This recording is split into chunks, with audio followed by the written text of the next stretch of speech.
我不是什么时间管理专家啦，但是我发现要有效的运用时间，重点不是管理时间，而是管理你的精力。嗨，我是 D 姐。9年前的我，为了追求更好的工作发展而离开了台湾，在不同国家之间闯荡。9年之后的今天，我顺利的达到了自己多年前设下的职涯目标，同时还发展出自己下班后的斜杠兴趣，写了一个小小赚钱的部落格，还开始经营 YouTube 频道，定期更新。这个过程中，我发展了一套时间规划系统，对我的帮助真的很大，所以今天就是想要分享我高效规划时间的6个原则。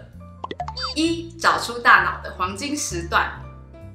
这个时段就是你在一天的里面的某个时候，会很容易的可以专注，然后把事情做完。比如凌晨小孩还没有起床的时候，或是午觉刚睡醒的下午，甚至是深夜宁静的夜晚。在这个时段里面，你的脑力通常就是最旺盛的时候，所以你要进入那个心流的状态就可以比较简单。所以试着找出这一个时段，你可以拿出一本笔记本来记录1周当中什么时候你的思绪最清晰，甚至也可以做一个小实验，在不同时间做同样的一件任务，看看自己在哪一个时段做这件事情是最顺手的。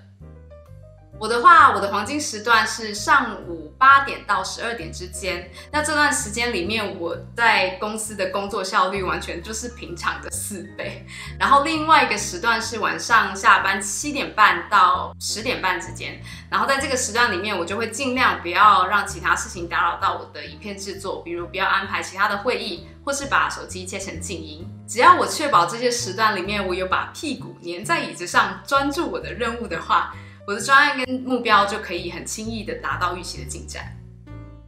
第2，找出每件任务所需要的精力。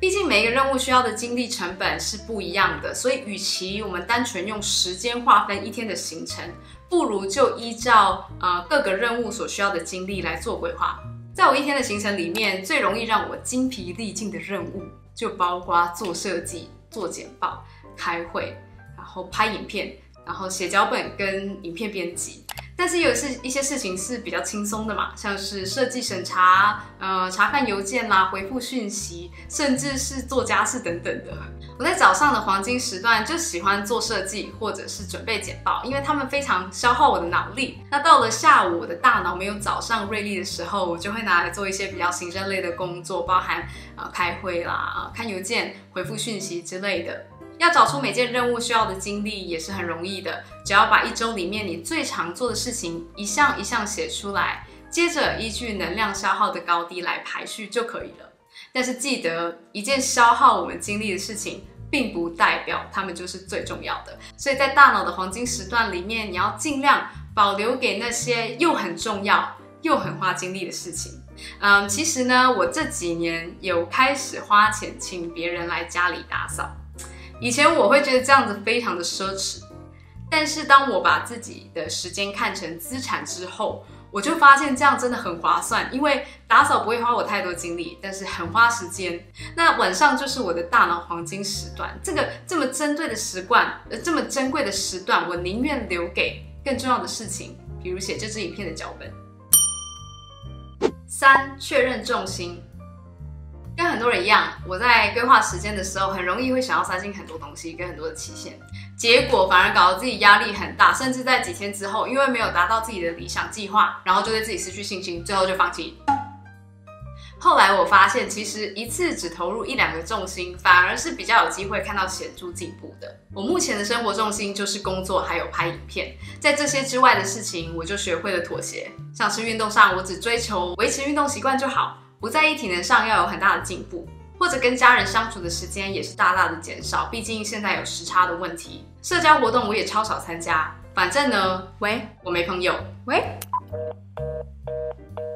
其实跟断舍离一样，你想要跟你的时间建立好关系，你就不可以什么东西都塞进去，必要的事情越少越好。这是我在极简生活的路上体悟到的最重要的时间规划技巧。然后你要适当的休息。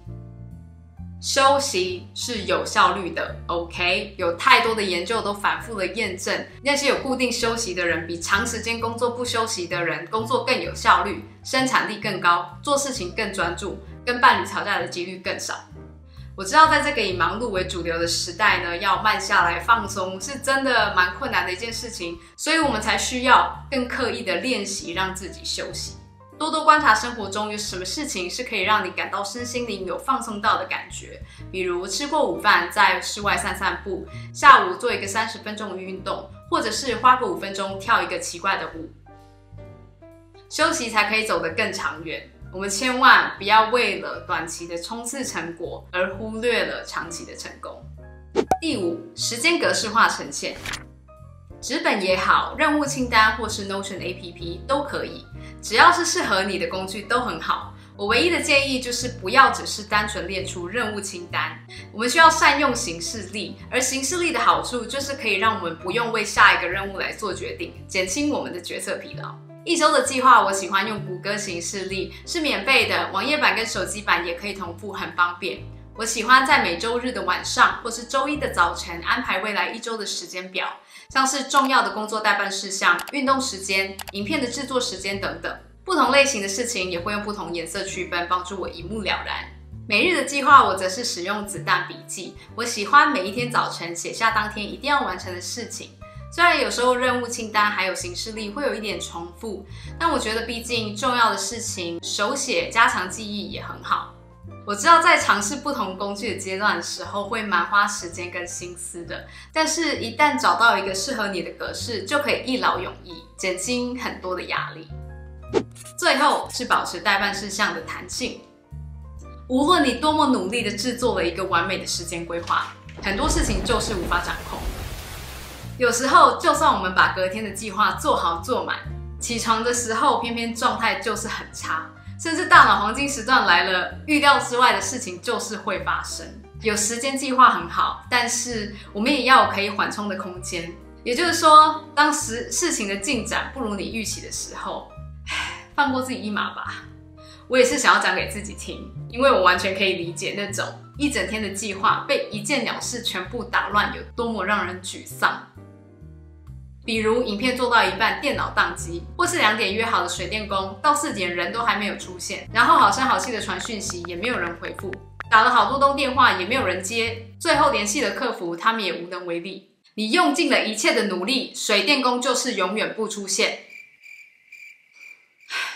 总之，我们只是一个凡人，只要越早接受这个事实，我们就会更早明白，就算一整天什么事情都没有完成，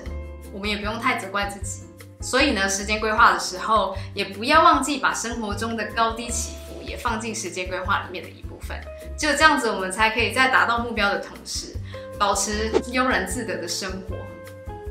好，以上就是我时间规划的6个原则，希望对你有帮助。感谢收看，我们下次见，拜拜。